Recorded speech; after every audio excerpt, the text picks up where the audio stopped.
Hello friends, అందరికీ నమస్కారము. ఈరోజు బళ్ళారికి వచ్చినాను. బాడీకి నురివే లేవు. చాలా రోజులకి ఒక బాడీకి పడింది.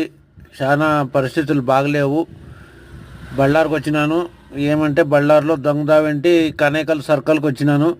ఇక్కడ పోలీసు వాళ్ళది ఎక్కువ సమస్య. బట్ కర్ణాటక బండ్లు ఆంధ్రాకి రావచ్చు. బట్ ఆంధ్ర బండ్లు కర్ణాటకకు పోతే పోలీసుది ఎక్కువ సమస్య. బళ్ళారిలో కనేకల్ బస్ స్టాండ్ దగ్గర ఉన్నాను.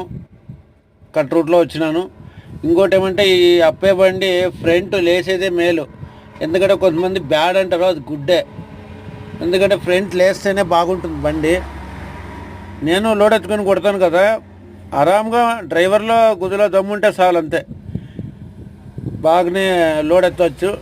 బట్ ఫ్రంట్ నేను 20 అడుగులు ఇట్లా యాంగ్లర్ ఎత్తాను కదా, బట్ ఫ్రంట్ మేలు. సుమారు ఇంకా నేను అప్పే మెకానిక్కే, బట్ అయినా మేలు. అక్కట్ల ముందరికి కనేకల్ సర్కిల్లో ఇట్లా నేను వచ్చిన దావి ఇది. అట్లా ముందరు పోతే అది కనేకల్ బస్ స్టాండ్ బళ్ళారి.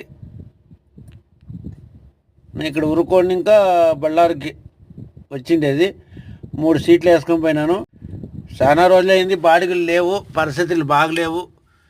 తర్వాత అగిరి బ్రిడ్జి మీద ఉరుకొండ టు బళ్ళారి అగిరి బ్రిడ్జి మీద ట్రాఫిక్ జామ్ అయింది. రోడ్డు ఫాస్ట్గా వేస్తున్నారు, డబుల్ రోడ్డు చెక్ పోస్ట్ దగ్గర. ఇంకోటి ఏమంటే నాది కలరు బ్లూ కలర్ ఉంది కాబట్టి మెయిన్ రోడ్లో పోతాను. లేకపోతే కట్ రూట్ అంటే చేలుగురికి గుడి మీద పోయేది short cut route. Police risk తక్కువ ఉండేది. ఈ లారీ వచ్చేదాన్ని ఇంకా ట్రాఫిక్ జామ్ అయింది, అంతా నిలబెట్టినారు.